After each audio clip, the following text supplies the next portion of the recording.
जी, आज आपको मैंने कहा था हम जो नया चैप्टर स्टार्ट करेंगे IAS 10 events occurring after reporting date. Reporting date आपको पता है जिस दिन क्या फाइनेंशियल स्टेटमेंट बना रहे होते हैं, और events occurring after reporting date का मतलब वो इवेंट्स या ट्रांजैक्शन जो रिपोर्टिंग डेट के बाद होंगे। अब क्वेश्चन है मतलब रिपोर्टिंग डेट के बाद कब तक, तो उस डेट तक जिस दिन financial statement authorise for issue की जाती है। देखिए, अगर आज फर्ज करें 31 दिसंबर है और आप लोगों का रिपोर्टिंग डेट है, ईयर एंड है, तो क्या आज ही आपकी फाइनेंशियल बन जाएंगी, आज ही ऑडिट कंप्लीट हो जाएगा और उसकी रिपोर्ट आ जाएगी? नहीं, subject to size of organisation, महीना डेढ़ महीना, ठीक है, इतना टाइम आप लोगों का लग जाता होता है ऑडिट प्रोसेस के ऊपर, उसके बाद कहीं रिपोर्ट आती है। तो क्या ये महीना डेढ़ महीना आप अपना बिजनेस बंद कर देंगे? नहीं, जब बिजनेस चलता रहेगा तो ट्रांजैक्शन भी हो रहे होंगे, और माइट भी कुछ ऐसे ट्रांजैक्शन हो जो नोटिस में बाद में आ रहे हो पहले गए हो। तो ये स्टैंडर्ड गाइड करता है कि उन तमाम इवेंट्स की ट्रीटमेंट क्या होनी चाहिए। ठीक है, इसका मतलब ये स्टैंडर्ड हमें कहता है कि रिपोर्टिंग डेट से लेके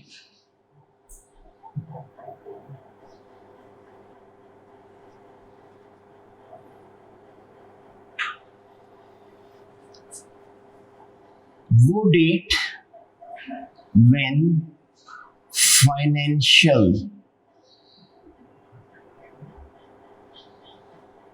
statements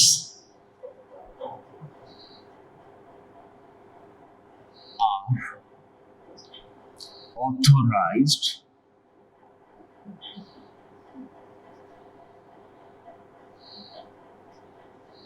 for issue। ठीक है, रिपोर्टिंग डेट से लेके वो डेट जिस दिन financial statement authorise for issue होंगी। देखिए, अगर आपका 31 दिसंबर ईयर एंड था तो एक दो दिन लग के एक्रूवल प्रीपेमेंट वगैरह और स्टॉक काउंट के बाद आप लोगों का फाइनेंशियल बनती हैं। ऑडिटर ने अपना प्रोसेस पहले शुरू कर दिया होता है, जब फाइनेंशियल बन जाती है तो फर्दर उस पर प्रोसेस ऑडिट का किया जाता है। उसके बाद उसकी जो फाइंडिंग्स होंगी मैनेजमेंट के साथ डिस्कस की जाएंगी, फिर उसके बाद एक रिपोर्ट बनेगी, फिर उस रिपोर्ट को डायरेक्टर प्रूव करेंगे, ठीक है जी इशू कर दो। तो इस सारे प्रोसेस के ऊपर आपने कहा था टाइम लगता है। तो financial statement authorise for issue का मतलब वो डेट जिस दिन फाइनेंशियल स्टेटमेंट को ऑथोराइज कर दिया डायरेक्टर ने कि जी अभी जनरल पब्लिक को आप इशू कर दो, तो इस डेट को कहते हैं। फर्ज करें आपको मैं कहता हूं कि 31 दिसंबर 2025 आपकी रिपोर्टिंग डेट थी, और 15 फेब को 2026 ये आपकी डेट थी जब financial statement authorise for issue हुई। तो इस दौरान क्या आपका बिजनेस बंद रहा होगा? नहीं। तो जब बिजनेस चल रहा होगा तो इस दौरान आपके कुछ ना कुछ इवेंट्स ट्रांजैक्शंस भी तो हो रहे होंगे। इन इवेंट्स या ट्रांजैक्शंस को कहा जाता है events occurring after reporting date. ठीक है, छोटा स्टैंडर्ड है। ये 10 और 37 पहले किसी दौर में ना ये एक ही स्टैंडर्ड होता था, बाद में इन्होंने 37 को अलग किया था, इसलिए इनके अक्सर क्वेश्चन कंबाइंड आ जाते हैं। और 37 one of the favourite topic है एग्जामिनर का, इसलिए अगर किसी अटेम्प्ट में 10-15 नंबर का 20 नंबर का इसका क्वेश्चन ना भी हो तो 3-4 नंबर की कहीं ना कहीं टेस्टिंग जरूर हो जाती है। तो इसलिए ये दोनों स्टैंडर्ड हम मिला के ही करेंगे, यानी पहले 10 करेंगे, फिर 37, फिर इनके पास पेपर्स करेंगे। अच्छा, ये जो 1037 स्टैंडर्ड है, ठीक है, पहले आपको मैंने 38 का कहा था, अब 1037, इनके जो सजेस्टेड आंसर होते हैं ना वो जरूर पढ़ा करें। अक्सर देखने में ये आता है कि आप लोगों ने आंसर लिखा ठीक होता है लेकिन प्रॉपर जस्टिफिकेशन या एक्सप्लेनेशन ना होने की वजह से नंबर कटते हैं। तो आप लोग थोड़ा सजेस्टेड आंसर जरूर पढ़ा करें ताकि आपको आइडिया हो कि इसको एक्सप्लेन कैसे करते हैं। अच्छा, अब आपको मैंने कहा ये छोटा स्टैंडर्ड है, तो आज ही इंशाल्लाह इसकी बेसिक्स खत्म हो जाएंगी। तो ये जो इवेंट्स होते हैं ना, स्टैंडर्ड कहता है ये दो तरह के होते हैं।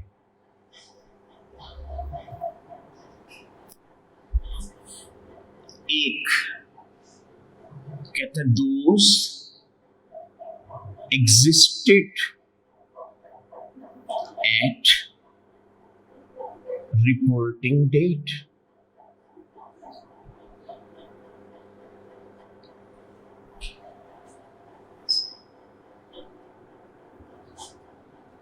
follows gross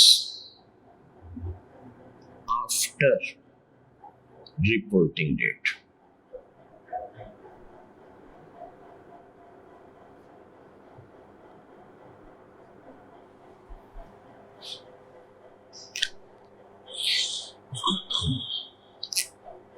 ठीक है, सो स्टैंडर्ड ने कहा रिपोर्टिंग डेट से लेके वो डेट जिस दिन financial statement authorise for issue की जाती हैं, इस दौरान जितने भी इवेंट्स होते हैं उन्हें कहा जाता है events occurring after reporting date. और स्टैंडर्ड कहता है ये आपके दो तरह के होते हैं। एक वो इवेंट या ट्रांजैक्शन होते हैं जो आपको एविडेंस देते हैं कि यार ये काम रिपोर्टिंग डेट पे हो चुका था, ये बात आपके नोटिस में बाद में आ रही है।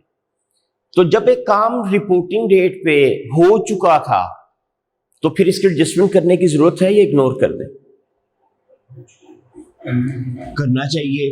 तो स्टैंडर्ड कहते हैं इनको कहा जाता है एडजस्टिंग इवेंट्स।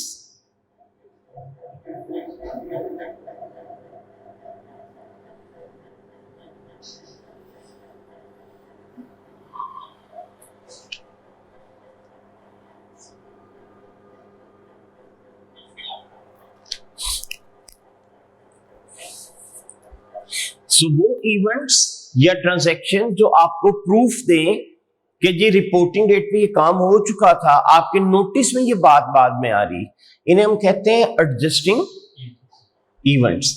ठीक है, और एडजस्टिंग इवेंट के नाम से जाहिर हो रहा है कि इसकी एडजस्टमेंट डालो, मतलब इसकी जो एंट्री बनती है वो पास करो।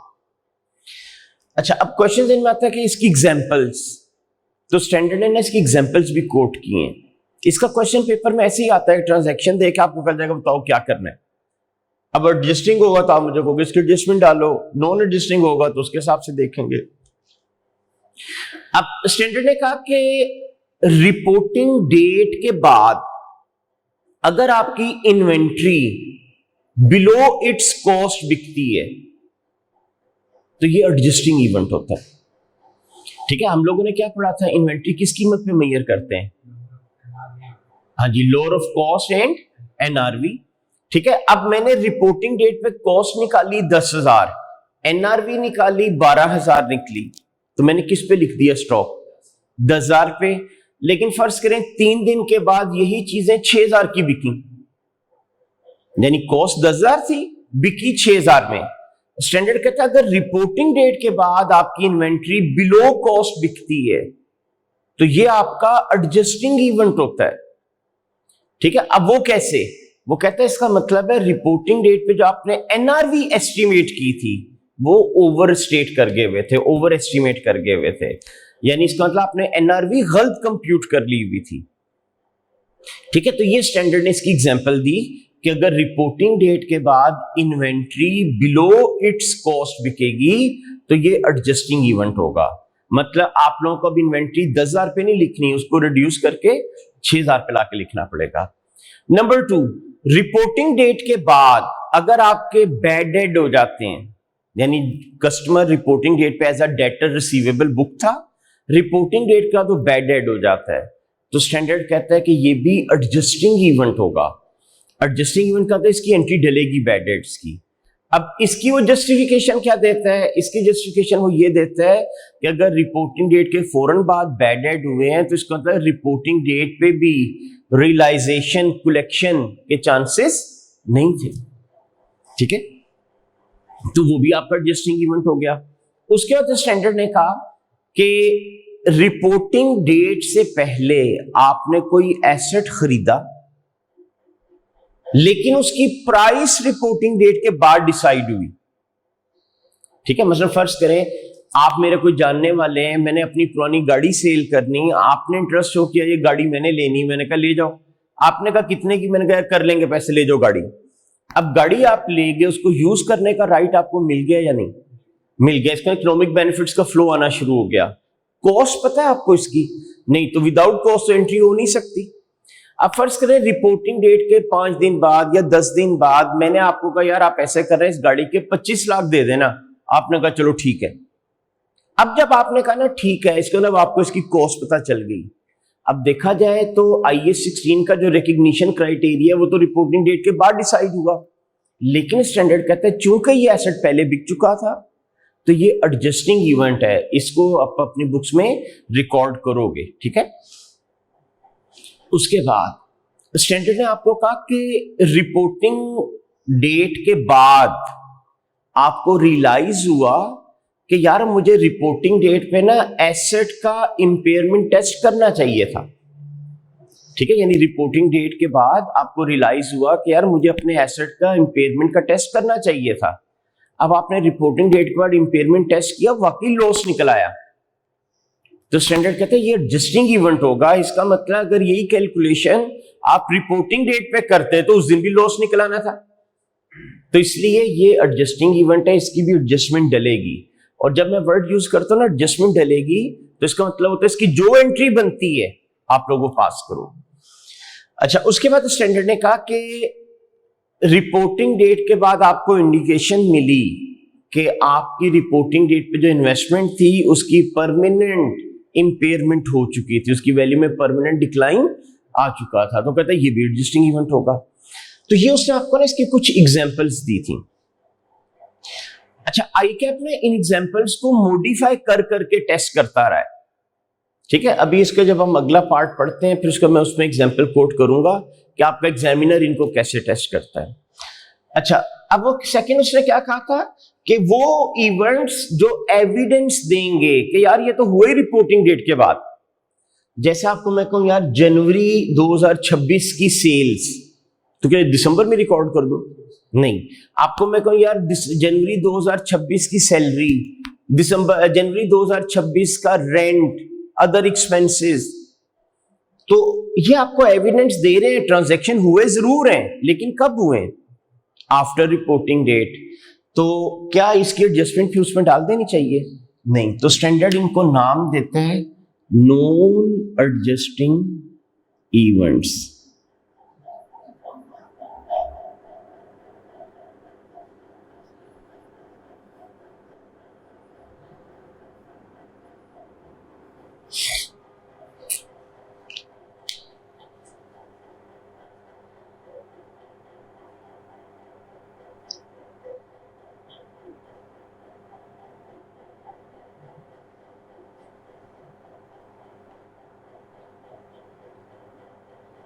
ठीक है, तो नॉन एडजस्टिंग इवेंट्स का कहने का मतलब होता है ऐसे इवेंट्स या ट्रांजैक्शन जो आपको एविडेंस या प्रूफ देंगे कि ये तो हुए रिपोर्टिंग डेट के बाद थे। अब नॉन एडजस्टिंग नाम से जाहिर हो रहा है इनकी एडजस्टमेंट नहीं डालनी।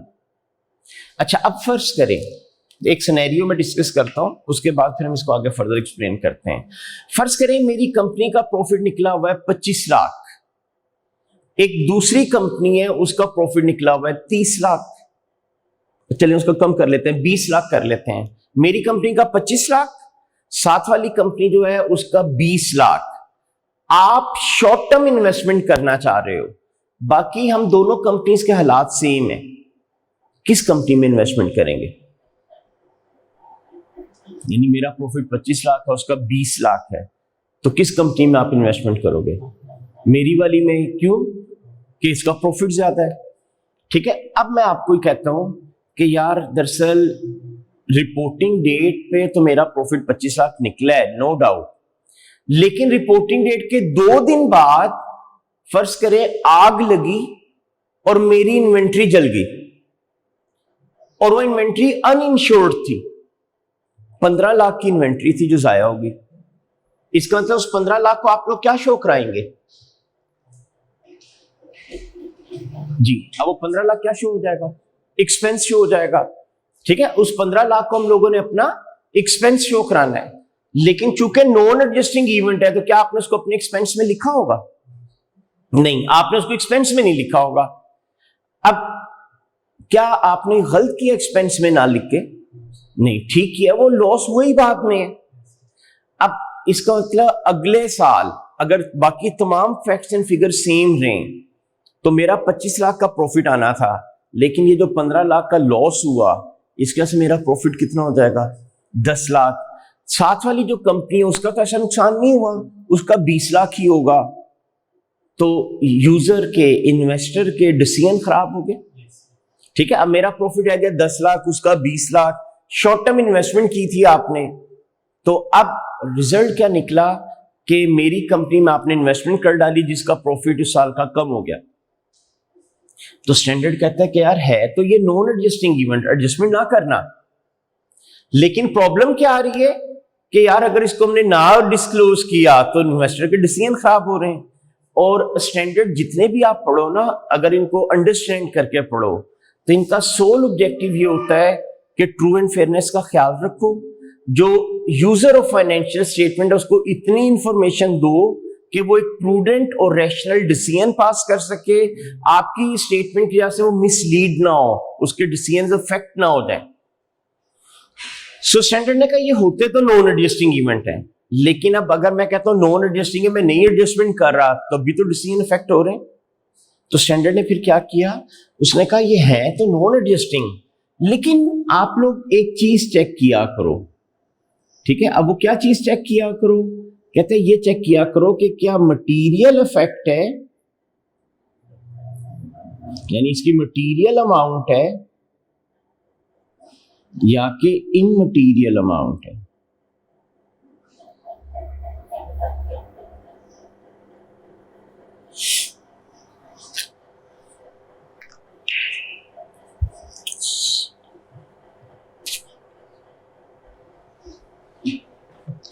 ठीक है, तो स्टैंडर्ड कहते हैं आप लोग चेक करो क्या इसकी अमाउंट मटेरियल है कि इमटेरियल।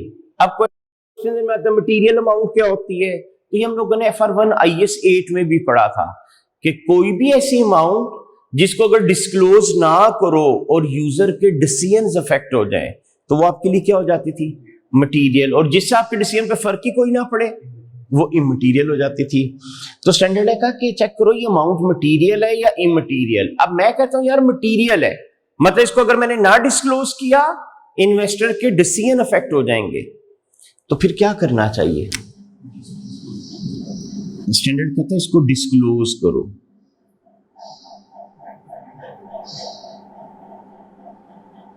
इसका डिस्क्लोजर बनेगा। अच्छा फर्ज करें डिस्क्लोजर में मैं लिख दूं आग लग गई, समझ आ जाएगा उसको? नहीं। तो स्टैंडर्ड कहता है फिर इसको एक्सप्लेन करो, क्या डिस्क्लोजर में लिखो। कहते हैं एक तो नेचर ऑफ द इवेंट बताओ,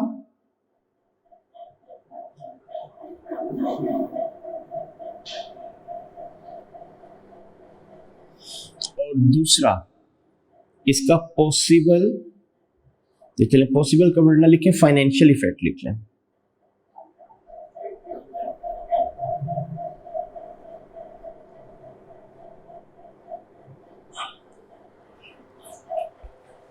ठीक है, यानी एक तो कहता है नेचर बताओ और दूसरा कहता है उसके फाइनेंशियल इफेक्ट्स बताओ।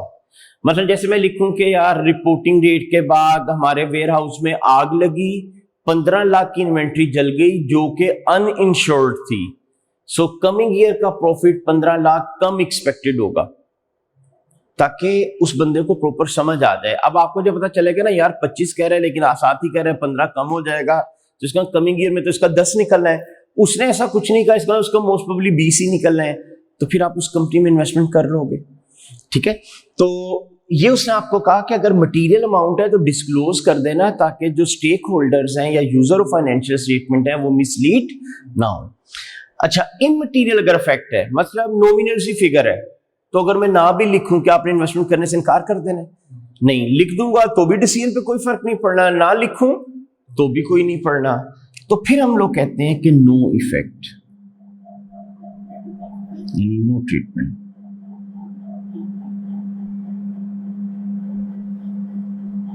कि इसको डिस्क्लोज वगैरह करने की कोई जरूरत नहीं।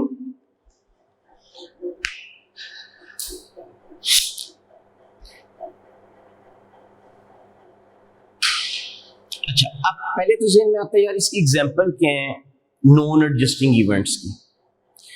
स्टैंडर्ड ने कहा रिपोर्टिंग डेट के बाद अगर कोई आप एसेट खरीदते हो, एसेट बेचते हो, आपका कोई एसेट एक्सीडेंटली डैमेज हो जाता है, आप regular ordinary course of business की सेल्स करते हो, परचेज करते हो, एक्सपेंसेस पे करते हो, ये सारे आपके क्या कहलाते हैं, नॉन एडजस्टिंग इवेंट।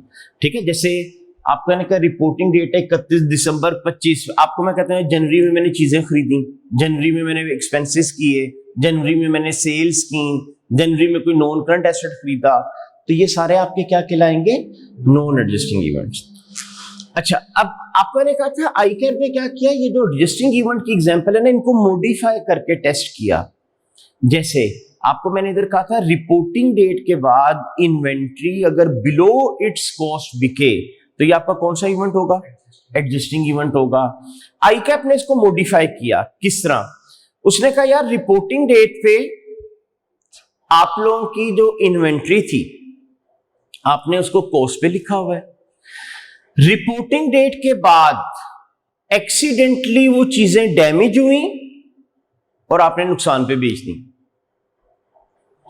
ठीक है, मसलन आपको मैं कहता हूं रिपोर्टिंग डेट पे कॉस्ट है 10,000, एनआरवी है 12,000, आपने किस पे लिखा, 10,000 पे, तो आपने इन्वेंट्री 10,000 पे लिख दी।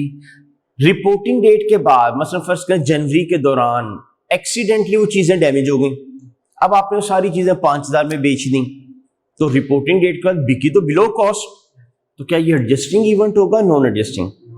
ये नॉन एडजस्टिंग है। क्यों? वो कहते हैं कि अब इसकी कीमत इसलिए गिरी कि ये डैमेज हो गई थी, और वो डैमेज वाला इवेंट कब हुआ था, आफ्टर रिपोर्टिंग डेट। पहले जो मैंने इधर एग्जांपल कोट की थी तो मैंने उसकी जस्टिफिकेशन क्या दी थी कि स्टैंडर्ड कहता है कि इसका मतलब आपने रिपोर्टिंग डेट पे जो एनआरवी कैलकुलेट किया वो ओवर एस्टिमेट कर ली हुई है, लेकिन यहां पे तो इंडिकेशन मिली कि डैमेज होने की वजह से कीमत कम हुई, तो फिर स्टैंडर्ड ने कहा कि वो नॉन एडजस्टिंग होगा।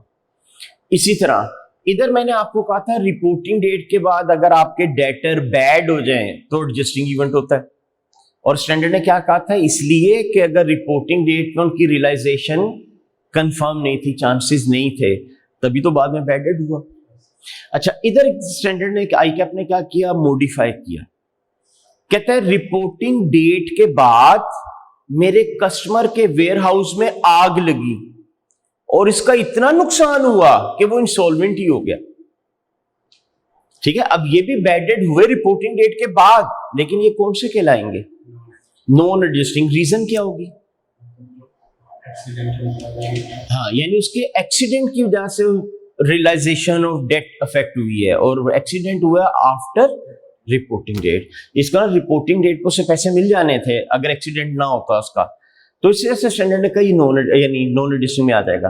तो आईकैप ने ना इस तरह मॉडिफाई कर करके टेस्ट किए। इसी तरह एक दफा उसने क्या किया, उसने कहा कि जी आपने रिपोर्टिंग डेट के बाद एक improved version of product launch किया जिसके साथ आपकी पुरानी प्रोडक्ट की प्राइस कम होगी। जैसे आप देखते हो नया मोबाइल का मॉडल आता है, पुराने की कीमत में क्या फर्क पड़ता है, कम हो जाती है। तो अब अगर आपने नया मॉडल लॉन्च किया और पुराने की कीमत कम हो गई तो एडजस्टिंग के नॉन एडजस्टिंग? अच्छा, स्टैंडर्ड कहता है ये एडजस्टिंग होगा। क्यों? कहता है मॉडल किसने लॉन्च किया, आपने, तो आपको पता तो था वो एक दिन में मॉडल तो नहीं बन जाता, इसका रिसर्च पीछे चल रही थी, डेवलपमेंट चल रही थी, तो आपको पता था कि मैं इन नियर फ्यूचर नया मॉडल लॉन्च करूंगा तो पुराने की प्राइस कम हो जाएगी, तो यहां पे ये एडजस्टिंग इवेंट होगा। फिर आईकैप ने इसको एक दफा मॉडिफाई किया, उसने कहा रिपोर्टिंग डेट के बाद मेरे कॉम्पिटिटर ने एक इंप्रूव्ड वर्जन लॉन्च किया जिसकी वजह से मेरी प्रोडक्ट की प्राइस कम होगी। अब ये क्या हो जाएगा, अब नॉन एडजस्टिंग होगा। अब उसकी रीजन क्या है, हाँ, क्योंकि हमें तो नहीं पता था कि वो कोई प्रोडक्ट इंट्रोड्यूस कराने वाला है, तो फिर ये नॉन एडजस्टिंग में आ जाएगा। तो इसलिए ना खाली आधा ट्रांजैक्शन पढ़ के नहीं कह देना एडजस्टिंग है, वो आपने पूरा ट्रांजैक्शन पढ़ के सिचुएशन को अंडरस्टैंड करके डिसाइड करना होता है। अच्छा जी, अब मैं इसको एक दफा सम अप करने लगा हूं। स्टैंडर्ड कहते हैं events occurring after reporting date, ये वो इवेंट या ट्रांजैक्शन होते हैं जो रिपोर्टिंग डेट से लेके वो डेट जिस दिन financial statement authorise for issue की जाती है इस दौरान अकर होते हैं। इन्हें कहा जाता है events occurring after reporting date, यानी ये वाले इवेंट। और कहता है ये दो तरह के होते हैं, एक वो इवेंट होते हैं जो आपको एविडेंस देंगे कि यार रिपोर्टिंग डेट पे काम हो चुका था, तो कहता है अगर एविडेंस से रिपोर्टिंग डेट पे हो चुका था तो इनका नाम क्या होता है, एडजस्टिंग इवेंट्स, और इसका मतलब होता है इसकी एडजस्टमेंट डालो, तो जो इसकी एंट्री बनती है पास कर दो। फिर स्टैंडर्ड ने कहा कुछ ऐसे इवेंट या ट्रांजैक्शन होते हैं जो आपको एविडेंस देते हैं कि यार ये काम तो हुआ ही रिपोर्टिंग डेट के बाद था, तो अगर ये काम रिपोर्टिंग डेट के बाद हुआ तो इसे हम कहते हैं नॉन एडजस्टिंग इवेंट्स। लेकिन स्टैंडर्ड ने कहा ये जो नॉन एडजस्टिंग इवेंट्स होते हैं ये दो तरह के होते हैं, मटीरियल या इमटीरियल।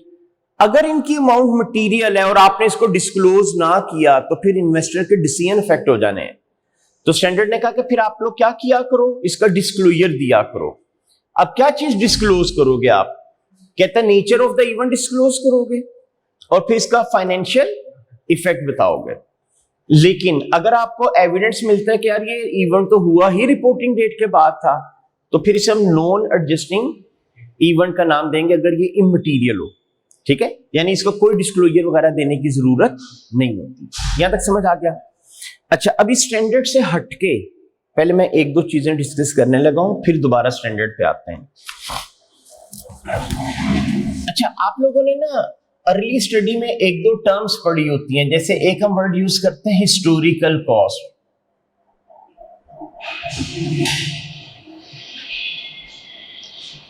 हिस्टोरिकल कॉस्ट क्या मतलब होता है इसका?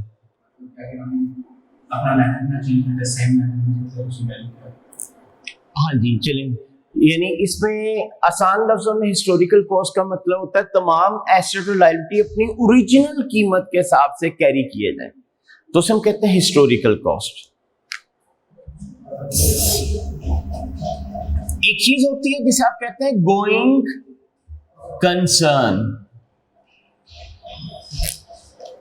गोइंग कंसर्न जी, गोइंग कंसर्न इसका क्या मतलब है?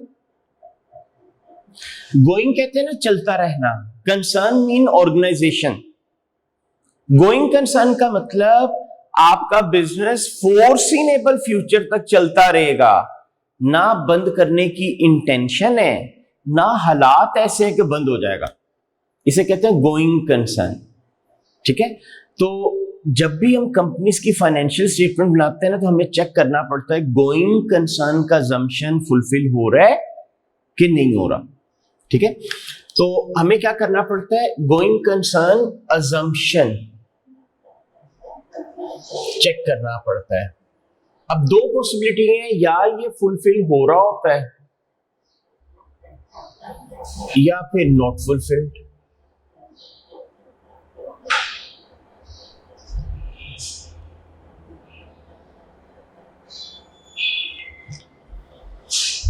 जी, अब कहते हैं या तो ये फुलफिल हो रहा होता है या फिर नॉट फुलफिल। अच्छा, गोइंग कंसर्न आपने कहा कि बिजनेस लॉन्ग फोर्सिनेबल फ्यूचर तक चलता रहेगा, ना बंद होने के चांसेस हैं, ना आपकी इंटेंशन इसको बंद करने की। और ये हम कहते हैं एटलीस्ट वन रिपोर्टिंग पीरियड, कम से कम अगली फाइनेंशियल बनने तक बंद होने के चांसेस नहीं है। अच्छा, अब आपको ने कहा जब भी कंपनी की फाइनेंशियल बनती पहले हम ये चीज चेक करते हैं। फर्ज करें गोइंग कंसर्न का अजम्पशन फुलफिल हो रहा है, तो क्या आपने बिजनेस बंद कर देना? नहीं। अच्छा, अब फर्ज करें मैंने बिल्डिंग खरीदी थी आज से 10 साल पहले 50 लाख की, लगातार डेप्रिशिएट कर करके आज उसकी कीमत रह चुकी है 25 लाख। क्या उसकी मार्केट में कीमत 25 लाख की होगी? नहीं। अक्सर आपने देखा है लैंड की कीमत बढ़ने की वजह से ओवरऑल प्रॉपर्टी की कीमत बढ़ जाती है, मार्केट में कीमत ज्यादा होती है। माइट भी मैंने 50 लाख की ली थी 10 साल पहले, आज उसकी कीमत 2 करोड़ होगी हो, लेकिन मैं किताबों में क्या लिख रहा हूँ 25 लाख। तो क्या मैं लोगों को मिसलीड कर रहा हूं? नहीं। रीजन क्या है कि मैंने कौन सी बेच देनी है। ठीक है, तो हम लोग कहते हैं यार आप चेक किया करो गोइंग कंसर्न का अजम्पशन फुलफिल हो रहा है कि नहीं। आपने कहा जी हो रहा है, तो हो रहा है तो बिजनेस बंद कोई नहीं करना।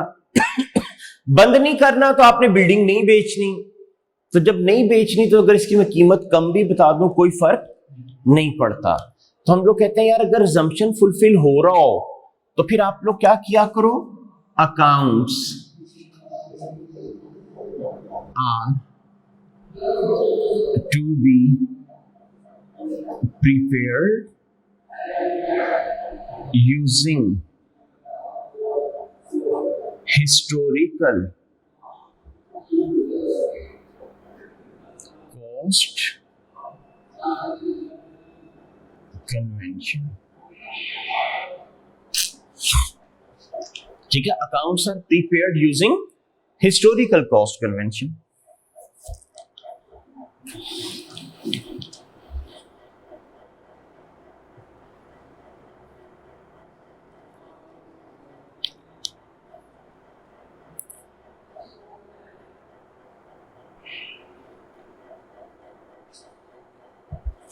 हिस्टोरिकल कॉस्ट मीन ओरिजिनल कीमत के साथ। आपको मैं कहता हूं यार गोइंग कंसर्न का assumption इनएप्रोप्रिएट है, कोई फुलफिल नहीं हो रहा। मतलब अगर फाइनेंशियल बनने से पहले पहले शायद बिजनेस बंद ही हो जाए। तो जब बिजनेस बंद हो जाना है तो मेरी प्रॉपर्टी क्या 25 लाख की बिकनी है? नहीं, वो 2 करोड़ की बिकनी है। तो स्टैंडर्ड कहता है फिर लोगों को सही कीमत बता दो अब इसकी, क्योंकि आपकी अगली फाइनेंशियल बनने से पहले बिजनेस बिकना है। तो फिर लोगों को ये तो पता होना, चलो 2 करोड़ की तो उसकी बिल्डिंग ही बिक जाएगी। तो यहां पे हम लोग जो अकाउंट्स है अदर बेसिस पे बनाते हैं। Accounts are to be prepared using other bases, for example fair value।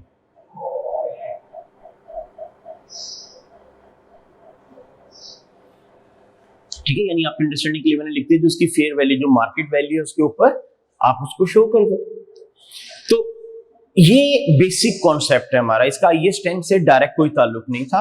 ये बेसिक चीजें हैं कि हमने कहा कि जब भी फाइनेंशियल बनाई जाए तो पहले चेक करो आपका बिजनेस गोइंग कंसर्न है कि नहीं है, तो इस तरह बना लो, नहीं है तो इस तरह बना लो। जैसे आपने देखा था रीवैल्यूएशन मॉडल में हम एसेट को रीवैल्यू करके लिख देते हैं ना, कभी कीमत बढ़ गई कभी कम हो गई। क्या स्टैंडर्ड ने कहा लाजमी करो? नहीं, उसकी रीजन क्या है कि आपका गोइंग कंसर्न का assumption फुलफिल हो रहा होता है आमतौर पे। लेकिन जहां नहीं हो रहा होगा वहां पे हम लोग कहते हैं कि उनको उनकी मार्केट वैल्यू के ऊपर कन्वर्ट कर दो ताकि रियल पिक्चर शो हो जाए कि आपके बिजनेस की इस वक्त वर्थ क्या है। अच्छा जी, अब इसको छोड़ते हैं, ये तो मैंने आपको थोड़ा सा कॉन्सेप्ट बताया कि होता क्या है। आप इंशाल्लाह जब आर्टिकल करोगे ना, तो आप जब क्लाइंट पे जाओगे तो अक्सर आपका मैनेजर कहेगा चेक करो गोइंग कंसर्न है कि नहीं है। तो अगर है तो फिर अकाउंट इस पे बन रहे होंगे, नहीं है तो फिर इस पे। अब फर्ज करें उसने अकाउंट इस पे बनाए हुए और आपको लगा कि नहीं यार गोइंग कंसर्न तो नहीं है, तो अगर कंफर्म हो जाए ना नहीं है तो फिर हम उसको री चेंज कराते हैं। हम कहते हैं अकाउंट्स दोबारा बनाओ, इसके मुताबिक बनाओ, इसका ऑडिट होगा। अच्छा जी, अब इस कॉन्सेप्ट को हम दोबारा लिंक करते हैं इधर पीछे। देखें, आप लोगों को मैं कहता हूं कि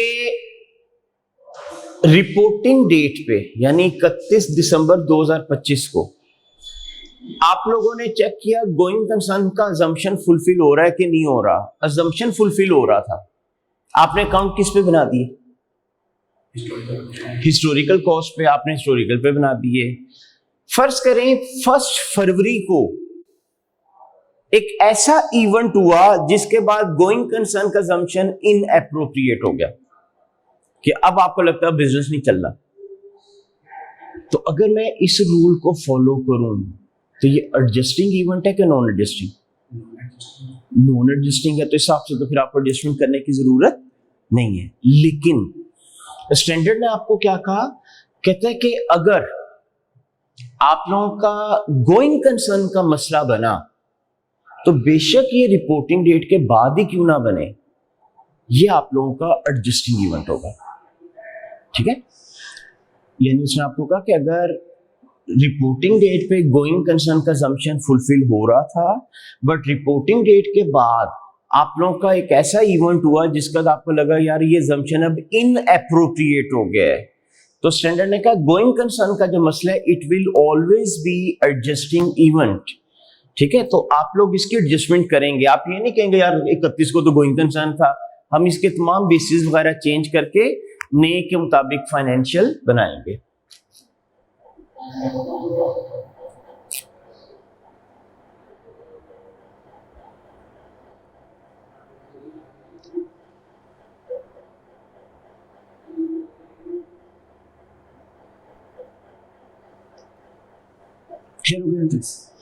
तो ये चीज इसके अंदर आ जाती है। तो ये आपका पूरा IS10 था। ठीक है, तो अब आपको मैंने बता दिया कि event occurring after reporting date, ये वो इवेंट या ट्रांजैक्शन होंगे जो आपको एविडेंस देंगे कि रिपोर्टिंग डेट के, यानी ये वो इवेंट होंगे जो रिपोर्टिंग डेट के बाद से लेके वो डेट जिस दिन financial statement authorise for issue की जाती है इस दौरान होती हैं। अच्छा, पैरा 5 अगर आप पढ़ोगे ना स्टैंडर्ड का, तो उसने इसकी एक दो सिचुएशन डिस्कस की हैं। पाकिस्तान में तो ट्रिक थोड़ा डिफरेंट है, मैंने उसके हिसाब से एक्सप्लेन किया है, लेकिन स्टैंडर्ड क्योंकि पूरी दुनिया के हिसाब से लिखा होता है तो उसने अदर चीजों को भी डिस्कस किया है। मसलन कहते हैं कि किसी कंट्री के अंदर ये तरीका है कि जो डायरेक्टर होते हैं वो अप्रूव करते हैं, ऑथोराइज करते हैं फाइनेंशियल स्टेटमेंट को, यार ये इशू कर दो। अब फर्ज करें आज आप लोग का ईयर एंड था 31 दिसंबर 2025, मैंने 1 फरवरी को आपको फाइनेंशियल पकड़ाई कि यार ये फाइनेंशियल आपकी हैं, तो ये आप चेक करो और उसके बाद ऑथोराइज करो इसको। क्या उसी वक्त आप बगैर देखे कहोगे चलो ऑथोराइज होगी? नहीं, अब आप थोड़ा टाइम लोगे उसको चेक करने के लिए, रीड अप करने के लिए। फर्ज करें सारे प्रोसेस के ऊपर कोई 5-6 दिन लगे, फिर आपने कहा यार ठीक ऑथोराइज है, कर दो इशू। तो ऑथोराइजेशन डेट 5 फरवरी होगी कि 1 फरवरी होगी? अब ये मसला बन गया। तो स्टैंडर्ड ने कहा कि आपने जिस दिन उनको फाइनेंशियल हैंडओवर की थी तो उसमें इंफॉर्मेशन उस दिन तक थी, उसके बाद वो 4 दिन लगाए, 10 दिन लगाए, उस दौरान की चीजें क्या उसमें आ गई होंगी? नहीं। तो कहता है बस फिर ऑथोराइजेशन डेट वो डेट लेना जिस दिन आपने उनको फाइनेंशियल हैंडओवर की थी, यानी 1 फरवरी हो जाएगी, ना कि 5 फरवरी। फिर उसने कहा कुछ कंट्रीज में ऐसे होती है कि आपके ना 2 टियर बोर्ड होता है कई कंट्रीज में। एक आपका होता है सुपरवाइजरी बोर्ड, ठीक है, और एक होता है जो मैनेजेरियल रोल परफॉर्म कर रहा होता है। सुपरवाइजरी बोर्ड नाम से क्या लग रहा है? मसलन इसमें आमतौर पे नॉन एग्जीक्यूटिव डायरेक्टर्स वगैरह होते हैं और वो सुपरविजन वगैरह कर रहे होते हैं कि जो आप लोग स्टेप्स ले रहे हो बीइंग एग्जीक्यूटिव डायरेक्टर्स, वो in the best interest of share holder हैं कि नहीं है। ये तो नहीं कोई अपना पर्सनल बेनिफिट के चक्कर में शेयर होल्डर का नुकसान करा रहे हैं। तो कहते हैं कि कुछ कंट्रीज में ऐसे होता है कि आप लोग जो हैं सुपरवाइजरी बोर्ड को फाइनेंशियल हैंडओवर करते हैं और फिर वो अप्रूव करते हैं इसको कि ऑथोराइज करो कि ना करो। अब फर्ज करें सेम वही सिचुएशन कि अब फर्स्ट को मैंने आप उन लोगों को रिपोर्ट पकड़ा दी, 10 तारीख उन्होंने कहा ठीक है ऑथोराइज है, कर दो इशू। तो अब ऑथोराइजेशन डेट आप 1 फेब लोगे कि 10 फेब? लॉजिक के हिसाब से क्या होना चाहिए? 1 फेब, क्योंकि उसमें इंफॉर्मेशन कब तक कंटेन थी? 1 तक की। तो ये स्टैंडर्ड है ना, पैरा 5 में 2 सिचुएशन बताई आपको। ये मैंने इसलिए बताया कि कई दफा आप ओरिजिनल पढ़ते हो ना तो फिर आप कहते हो जी ये बताया नहीं, तो उस वजह से मैंने थोड़ा एक्सप्लेन किया। तो अब मैंने कहा ये इवेंट 2 तरह के होंगे, कुछ ऐसे जो एविडेंस देंगे रिपोर्टिंग डेट पे हो चुके हैं, ये एडजस्टिंग इवेंट है, इनकी एंट्रियां डलेंगी। कुछ ऐसे इवेंट होंगे जो आपको एविडेंस देंगे कि नहीं यार ये हुए ही बाद में थे, ये नॉन एडजस्टिंग इवेंट होते हैं, इनकी एंट्रियां नहीं होती, बस ये चेक किया जाता है मटीरियल है कि इमटीरियल। अगर मटीरियल है तो फिर इसका डिस्क्लोजर बनेगा जिसमें नेचर ऑफ द इवेंट और उसका फाइनेंशियल इफेक्ट बताया जाएगा। अगर नॉन एडजस्टिंग है यानी इमटीरियल है तो फिर ये नो ट्रीटमेंट, कोई इसके एडजस्टमेंट, कोई डिस्क्लोजर नहीं बनता। अच्छा, अब कई स्टूडेंट क्या करते हैं पेपर में आधा आंसर लिखाते हैं, मतलब उन्होंने कहा जी नॉन एडजस्टिंग इवेंट। अब उन्होंने कहा तो सही दिया नॉन एडजस्टिंग, लेकिन नॉन एडजस्टिंग के तो आगे भी 2 केस बनते हैं। तो जब तक आगे आप नहीं ना बताओगे कि मटीरियल है तो इसको डिस्क्लोज करो, अदरवाइज नो ट्रीटमेंट, तो आंसर इनकम्प्लीट है। पेपर में 1-2 दफा इस तरह भी हुआ है कि आपके बाद में ना एग्जामिनर के कमेंट्स आए हैं कि ये जो इवेंट मैंने दिया था, जिस स्टूडेंट ने लिखा है ना एडजस्टिंग मैंने उसका भी ठीक कर दिया, जिसने कहा नॉन एडजस्टिंग मैंने उसका भी ठीक कर दिया। मैंने जस्टिफिकेशन पढ़ी कि उसने किस बेस पे ये डिसाइड किया। अब आप जस्टिफिकेशन उधर लिख के ही ना हो तो फिर आपके नंबर कट जाएंगे। तो इस वजह से आंसर आपने ना इनका सजेस्टेड जरूर पढ़ना है ताकि आपको आइडिया हो कि यार एक्सप्लेन कैसे करते होते हैं। तो बस ये पूरा स्टैंडर्ड था आईएएस स्ट्रेंथ, ठीक है। तो कल अब इंशाल्लाह हम लोग आईएएस 37 शुरू कर देंगे। जैसे ही वो खत्म होगा फिर पास पेपर करेंगे, फिर उसमें 1-2 क्वेश्चन इसके आएंगे, बाकी उसके होंगे और कुछ मिक्स होंगे इनके, ठीक है। तो कल इंशाल्लाह आईएएस 37 हम लोग करेंगे। Thank you.